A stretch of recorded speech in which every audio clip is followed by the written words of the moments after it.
Hey guys, Nerdlocker.com here with more Marvel news. Like you didn't see that one coming this week. I am Cubby today. This is Cubby. Well, I'm Cubby because I'm in Cubby's chair. Jim's Brandon. That makes more sense because I cannot grow a beard like Cubby. I can't grow a beard like you, but I certainly can't grow one like Okay, Cubby. so this is Brandon and I'm Cubby. And all right. Go Indians! Never. All right, guys. So Thor: The Dark World. Was that Kevin Feige talking about teaming up with other Marvel characters like. When we first read this about a team up between Marvel Studios and 20th Century Fox and Sony, it's like, dude, Marvel is on top of the world. Marvel Studios. In a perfect world, yes, we would get Spider-Man and Wolverine in an Avengers movie. But it's not a perfect world. From a we business don't even standpoint, have a... Marvel's sitting there shaking their middle fingers going, dude, we're on the top of the world. You want to be like us? Get out of here. Like in a perfect world, No. They'll, totally would happen. Like we were joking earlier, when they make that Phase 13th version and Hawkeye gets his own movie, yeah, that's when there'll be crossovers. Exactly. But I'm with all the fans on this. I'd love to see it. Oh, that would God, be awesome as hell, but just not likely. It ain't happening. Maybe we'll get an A-Team sequel before then. Another solo Wolverine movie is in the works. That's pretty cool. I think that's cool because they really stepped up after Origins. That was Origins was freaking nightmare. Okay, 3 was a travesty. Origins was just a travesty. It's like never make an X-Men movie ever again, please. Though I hope Days of Future Past is a big redemption for this entire franchise. Yeah. Because they kind of need it. For those of you that saw the Wolverine, I wasn't totally sold on it just because of the way they did the villains and all that. I felt like the ending, I felt, was the whole point of that movie. It was just to show you that Days of Future Past is coming. It's not bad, though. Whatever. Compared to Origins, it was like The Godfather. It was incredible. I mean, he's a character that's going to get people in the seats. Yeah, so definitely. Why not, it's like the... Well, and I think Origins is an aberration, a dream somebody should just wake up from. But I think Days of Future Past, the whole point of this is to correct the errors that we have in continuity between First Class and the first Bryan Singer movies. Well, First Class and Origins and, Origins, like just... What is Origins? I'm not familiar with this movie. Remember, it doesn't exist. It does. It does not exist. You can't just... No, it does not exist. Okay, well... Doc Brown... Well, because Jim's in denial. So, but they also have a picture of Magneto in his new costume. Not costume, outfit, because he's not cosplaying. Magneto doesn't cosplay.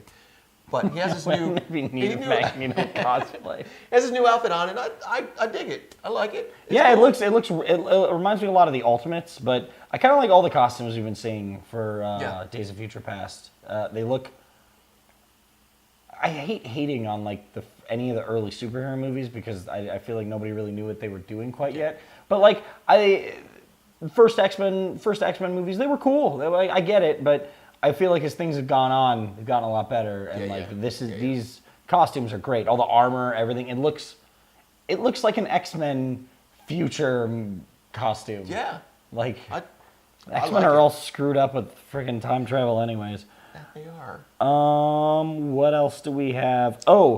S.H.I.E.L.D. on November 19th. Agents of S.H.I.E.L.D. on November 19th. The episode will play directly into the ending of Thor: The Dark World. When we talked about this bit of news, I'm not a fan of Agent of S.H.I.E.L.D. yet. I'm trying to like it, but one of the things I think they can definitely make use of is they are now filming the latest batch of Marvel Studios news as Agents of S.H.I.E.L.D. exist. So it's very easy to be like, hey, Chris Hemsworth, just stand there for a second while we film this scene, and now we can have Thor in Agent of S.H.I.E.L.D. relatively easily. I'm not saying that's what they're doing, but you can do that. So this picking up right after the events, I believe they say England, after the events that happened in England with Thor, I think that makes a lot of sense. I think that's really cool, and even if you're not a fan of the show, I feel like this show absolutely gets an A for effort. Oh yeah, because they're really trying to make this a universe, like as inclusive as the comic universe, and I love that as a comic book fan. I think that is just great. totally on board with all of that stuff. Yeah, and I'll give it a chance to find its footing because I will say it's one of the first times we get a team like this that ties directly into the movies where a parent company owns all of it and they can do whatever they want. And I think it just needs to get its footing. It's got to find what its voice is and get there. And I hope it does. Yeah, I do too. I really do. Because it's all been awesome so far. And I feel like Agents of S.H.I.E.L.D. could be a really cool extra for those of us that are totally into this stuff. I agree. All right, next up, Deadpool movie news that people will never, ever, ever get off of. I hope we see it. I think Ryan Reynolds has gotten a bad rap. I don't think Green Lantern was his fault. It was a bad script. I don't think Origins was his fault. It was a bad script. I love Ryan Reynolds. I'll say that right now. I love the movie season. I was not like we've talked about. Origins wasn't great.